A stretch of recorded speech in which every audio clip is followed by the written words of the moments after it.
Yo. So the new season is finally here, and it comes with a lot of changes to the Fortnite competitive scene. More importantly, what is going to go on with FNCS, Cash Cups, and any sort of tournament in the future in this game. So let's start off with the entire competitive blog post and go down what you need to know for this competitive season. And it may concern a lot of you guys because it has to do with your rank resetting as well. First of all, let's talk about the FNCS ranks. Now, in the blog post, they basically put out all of the ranks that is required in order to play the tournaments of this season. So we do know approximately when ranked is resetting. According to their blog post, they're doing it around June 27th, which is the release date of the pretty much the first update of the season. Usually it takes about 2 weeks after the season comes out for the first update to come out, and that's around June 27th. So keep that in mind. At June 27th, more than likely, that is when you will have to restart your ranked grind in order to play the tournament in the future, but more than likely it's not going to be too hard considering what rank you need. Duos Field Cup, Silver 1, Zero Build Duo Field Cup, Silver 1 and Zero Build. And then for Solo Victory Cups, so now we're going into money tournaments. For Solo Victory Cash Cups, you need to be Gold 1 in Battle Royale ranked. For Zero Build Duo Victory Cash Cups, you need to be Gold 1 in Zero Build ranked. For Duo Cash Cups, just the regular Cash Cups that you can play, is Gold 1 yet again. And then for the other tournaments, such as the Console Champions Cup, you need Platinum 1. And then FNCS Major number 3 is also Platinum 1. So, pretty much the rank requirements are ridiculously easy, right? For reference, I played at the start of the new season on a brand new account. I played 5 games in order to finish my challenges, in order to get towards ranked. I finished my first game, and I got placed into Gold 3, which is 1 placement off of the requirement in order to play the FNCS. So, obviously, this seems a little bit too easy, and considering how easy it is to get Unreal anyways, Platinum 1 is a piece of cake, and it's going to be very, very easy for everyone to get, so don't you worry too much about that. Platinum 1 is what you're going to have to be in order to play the FNCS this season, which means that the FNCS is going to be pretty much like a contender Cash Cup in terms of the player quality and the amount of players that are able to play it. So keep in mind for that when you're going to play those tournaments, because you're going to be able to W key a lot. The second thing that is very important in the blog post was essentially that they removed the idea of Surge Week. Now, Reboot Round, Surge Week, Heats has been something that's been long-standing in the Fortnite community. It's something that I look forward to watching every single season because it has a lot of emotion. It's 5 games, 5 game winners, it's high pressure, high intensity, and it's a super, super fun time to watch. Unfortunately, it has been removed for the season, and more than likely it's because of the involvement of the FNCS Major Last Chance Qualifier. The FNCS Last Chance Qualifier is also going to be in this season, so they probably wanted to make a little bit more room in order for us to have more tournaments in this complete season, because it's apparently ending around August 20th, something like that. So, Surge Week has been completely removed, so for those of you that are unaware, in order to qualify for the FNCS Grand Finals, what you used to have to do, every single FNCS week, you get yourself a number of points attached to your placement. So if you got 20th in an FNCS weekly final or 200th in an FNCS overall, you get yourself a number of points that is related to your placement. That is all going to be added up after 3 weeks of the FNCS, and that is going to be totaled on top of a leaderboard called the Series Points Leaderboard. Now, what used to be is you used to have top 40 make it through to Grand Finals instantly, and anyone from 41st to 90th would have to play a Heats format where they played 5 games and 5 game winners and 5 consistency players make it through to Grands. Now, the only way to make it into Grand Finals is by being the best 50 consistent duos. Now, that is going to make it very difficult for a lot of people. It's going to close the skill gap a lot, which is a very, very positive thing. On the other hand, it can also make weekly finals a little bit more competitive because these series points are so much more crucial than before.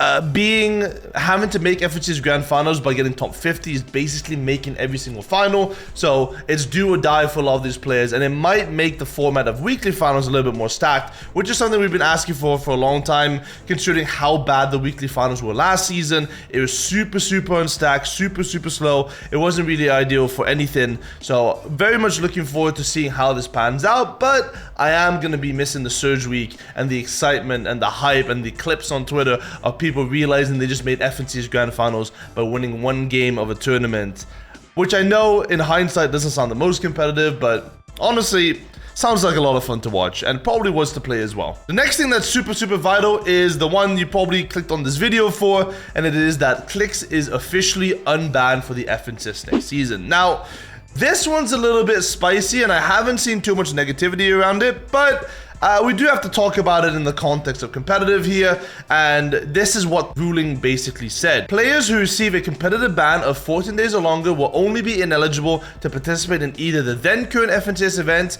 e.g. an FNCS Major, or the next FNCS event, if there is an FNCS event being held at the time of the 14th competitive day ban. So, what that means is Clix is essentially unbanned. Clix got himself a 14-day ban for essentially teaming in the solo victory cup last season. He was removed from that FNCS, which means that in the new rules, he will be able to play the new FNCS this season. Now, obviously a very positive thing. I personally don't think Clix should have been banned for that long.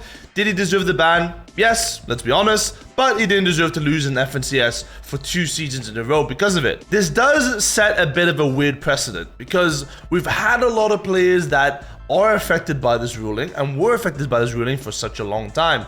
Now, obviously, it's good that change has been implemented, but it's a little bit odd that Epic has decided this is the time now to change this rule. Obviously, probably the community pressure doesn't help them, and banning the biggest streamer on their game, probably one of the major reasons why they did it, but it does sort of set a weird precedent that if you are maybe famous enough or you have enough support for your situation, then things can be twisted and things can be changed slightly.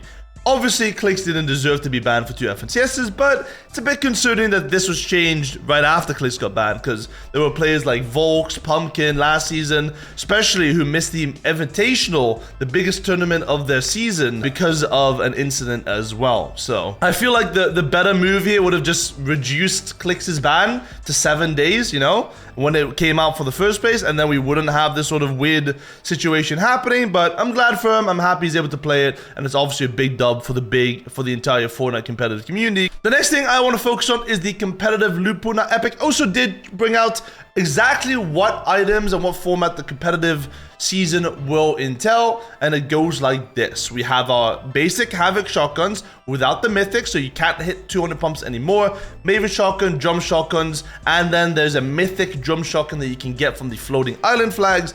And then the heisted accelerant shotgun, which is the accelerated weapon, is also going to be in competitive. In terms of ARs and SMGs, you have red dots, havocs, combat pistols, the new flapjack LMG, and the mythic flapjack that you can get from the vaults in Mega Cities, Shadowed, and all across the map. We have the combat SMG getting added, the SMG, the shadow tracker pistol still in the game, the heisted runner gun SMG, which is basically the P90, and then the thermal DMR. But the most important part in terms of competitive is the meta. There are no Raptors, no heavy snipers, no Cybertron cannons, which I think a lot of people were worried about. Alongside that, we have the utility of kinetic boomerangs, our usual shield with splashes and shield kicks obviously being vaulted now. The bees, I believe, are also in competitive from what I've seen. The bouncy plants and all the other plants as well. So, in terms of meta, I'm very happy Epic has decided to remove the most important item in terms of the lore, the Cybertron cannon. Obviously a big W for the competitive team to change that and move that. So it's looking like a pretty decent competitive season. Obviously there is no movement though, which is kind of interesting considering we've had 2 movement metas in a row where there's been one major movement item relating to the game, aka the hammer and the katanas, and this season we have nothing. I don't mind it too much, honestly. I think a no movement meta will be kind of fun to watch.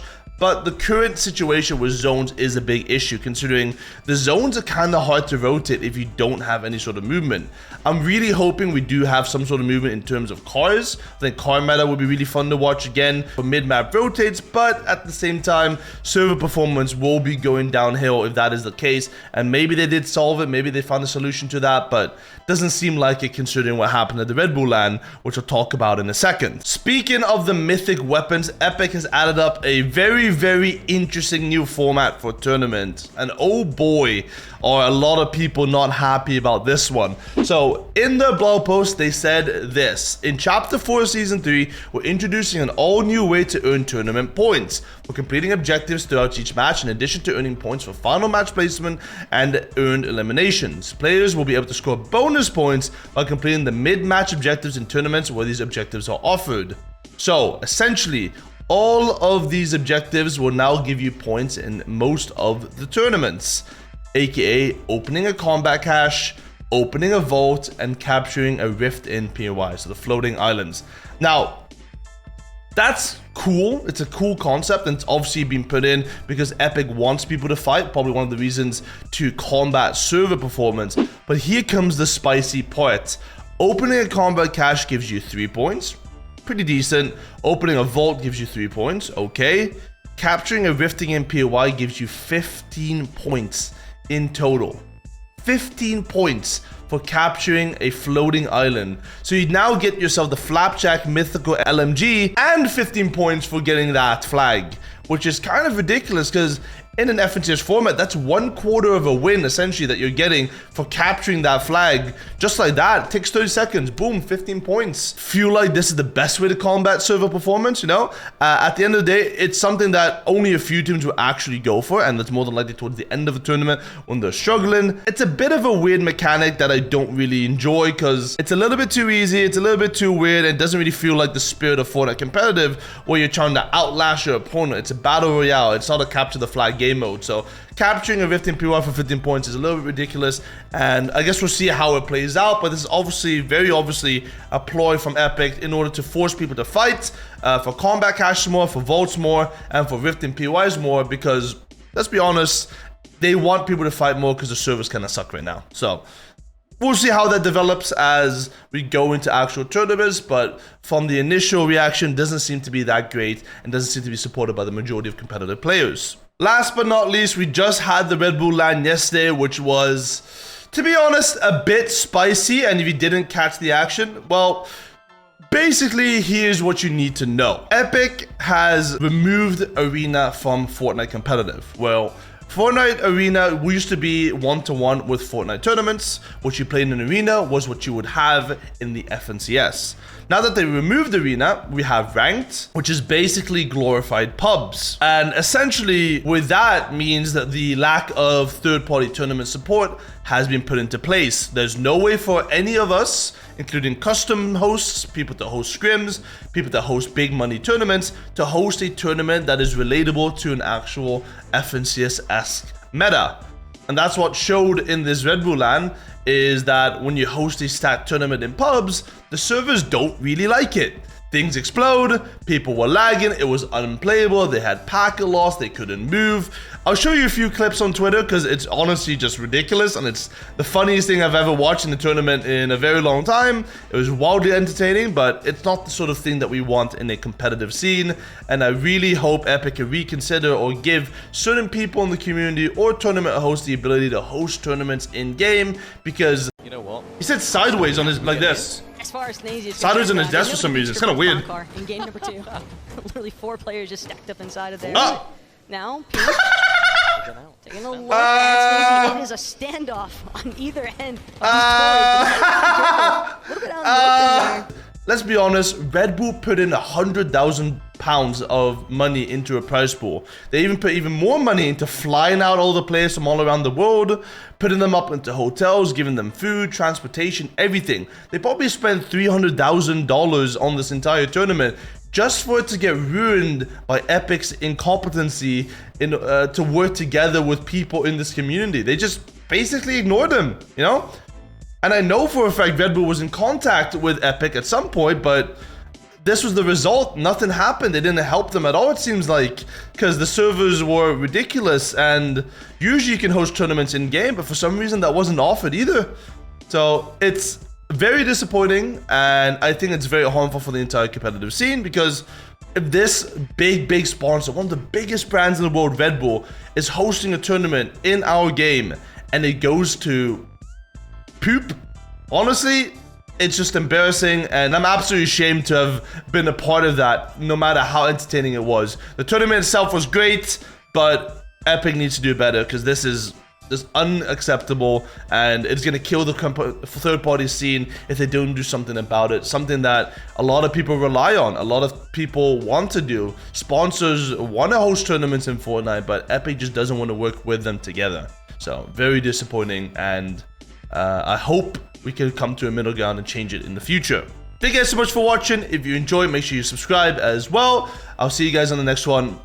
Goodbye.